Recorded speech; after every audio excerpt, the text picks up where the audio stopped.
Good morning सभी students. जैसा कि आपको पता है, आज हम जो टॉपिक करने जा रहे हैं हिंदी व्याकरण का, वो है समास। सबसे पहले समास किसे कहते हैं, तो इसकी जो परिभाषा है वो है दो या दो से अधिक शब्दों के आपसी मेल से बने एक नए शब्द को समास कहते हैं। इसे समस्त पद भी कहते हैं, समस्त पद भी इसे कहते हैं। जैसे देखा जाए समास में क्या होता है, पूर्व पद प्लस में उत्तर पद, पहला पद प्लस दूसरा पद मिलकर एक समुदाय बनाता है। समुदाय बनाता है, उसे समास कहते हैं।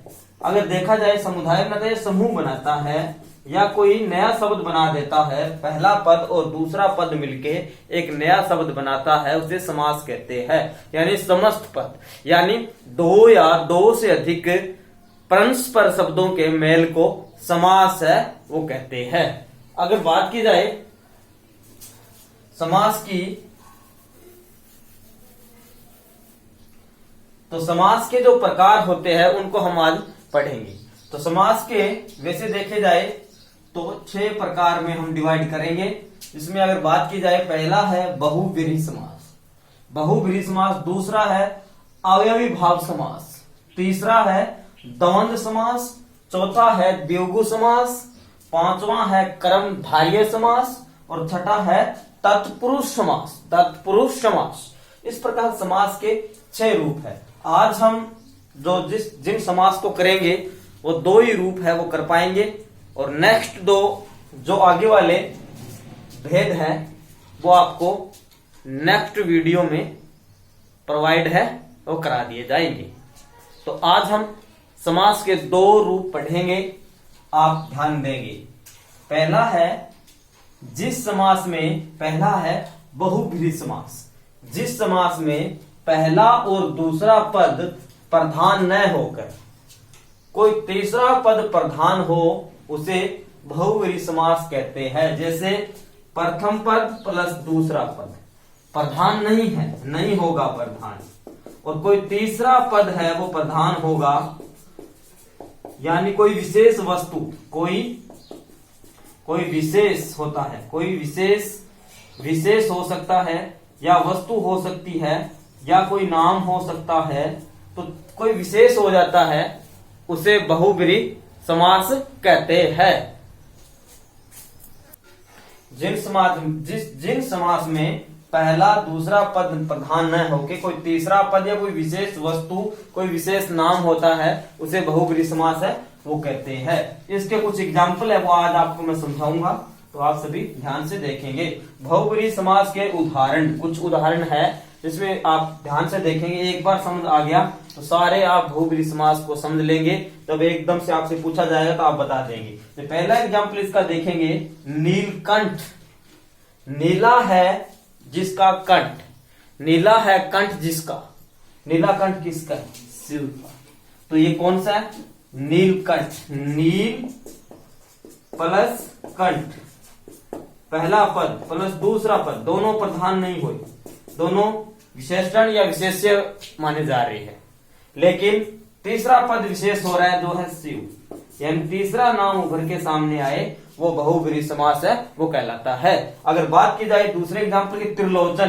3 है लोचन जिसके, 3 लोचन किसके, 3 लोचन शिव के, 3 आंखें किसकी, शिव की। कोई तीसरा नाम प्रधान हुआ तो ये भी बहुव्रीहि समास है। इसके बाद चक्रधर। चक्कर है हाथ में जिसके, चक्कर जिसके हाथ में है वो है विष्णु।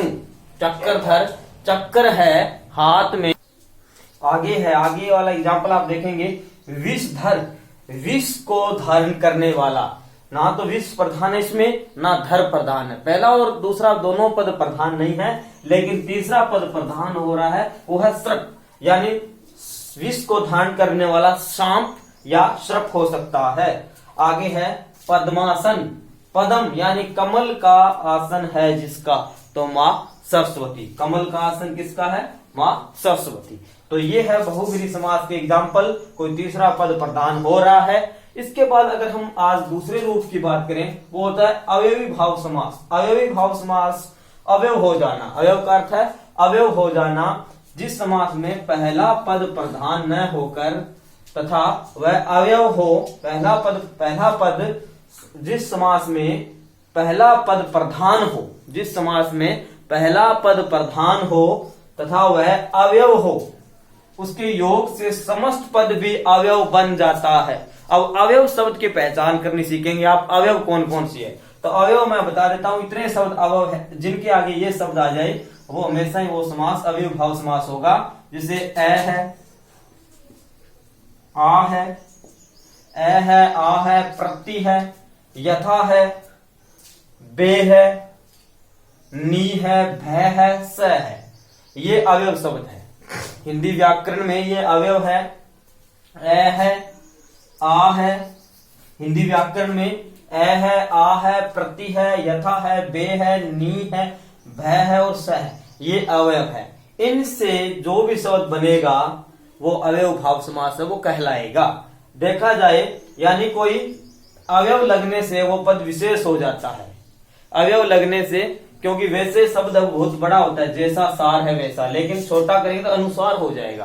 तो इस प्रकार अवयव लगने से छोटा रूप बन जाता है, तो जिसे लिखने में आसानी हो जाती है। तो जैसे अगर हम देखेंगे ए से अनुसार, ए अनुसार, जैसा, ये समास बना अनुसार, ये अवयव भाव समास है। इसको विग्रह करेंगे, जैसा सार है वैसा, जैसा सार है वैसा, अनुरूप, जैसा रूप है वैसा। आगे आ से अगर बात करेंगे तो आमरण, मरण तक, आमरण, आमरण तक। आ से अगर बात करें आ जन्म, जन्म तक।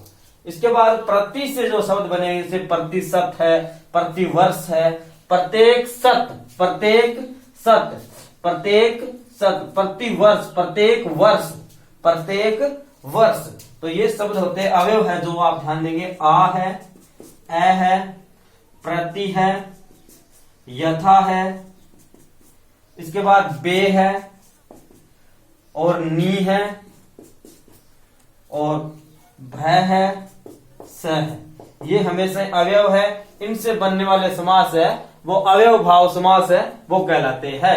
अगर ध्यान देंगे आप, जैसे आ से आमरण, मरण तक, आ से आ जन्म, जन्म तक, विग्रह करेंगे जन्म तक।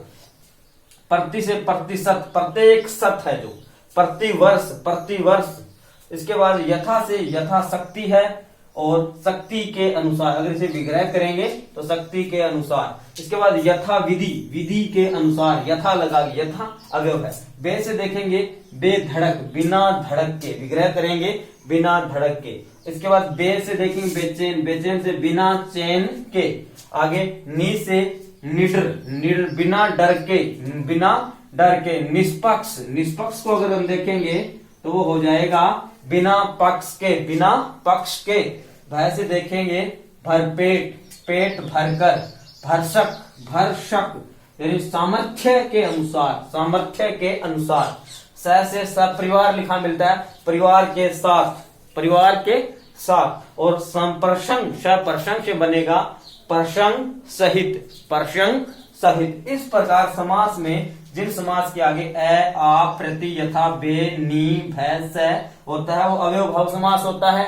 इसके अलावा अगर बात करें अवयव भाव समास की, जो डेफिनेशन है, अवयव हो जाना जिस समास में पहला पद प्रधान हो और अवयव मिलके पूरा पद है वो इसके योग से अवयव बन जाता है, वो अवयव भाव समास कहलाता है। इसके बाद अगर बहुब्रीहि समास की डेफिनेशन मैंने बताई थी, जिस समास में पहला और दूसरा पद प्रधान न होकर कोई तीसरा पद प्रधान होता है वो बहुब्रीहि समास है, वो कहलाता है। इसके बाद समास की परिभाषा, दो परस्पर, समास की परिभाषा है दो परस्पर शब्दों के मेल से एक नया शब्द समस्त पद बन जाता है, उसे समास कहते हैं। समपूर्वपद और उत्तर पद दोनों मिलकर एक नए समुदाय का निर्माण करते हैं, समसायिक पद का निर्माण करते हैं, उसे समास कहते हैं। तो आज आपके पास दो समास के रूप है, वो वीडियो है अपलोड करके भेजी जा रही है। इसके बाद आगे वाले दो आगे वाले जो रूप है वो नेक्स्ट वीडियो में आप तक पहुंचाए जाएंगे। इससे ज्यादा चैनल को सब्सक्राइब करें। आशा करता हूं कि आपको ये समास का टॉपिक है वो समझ आए। धन्यवाद।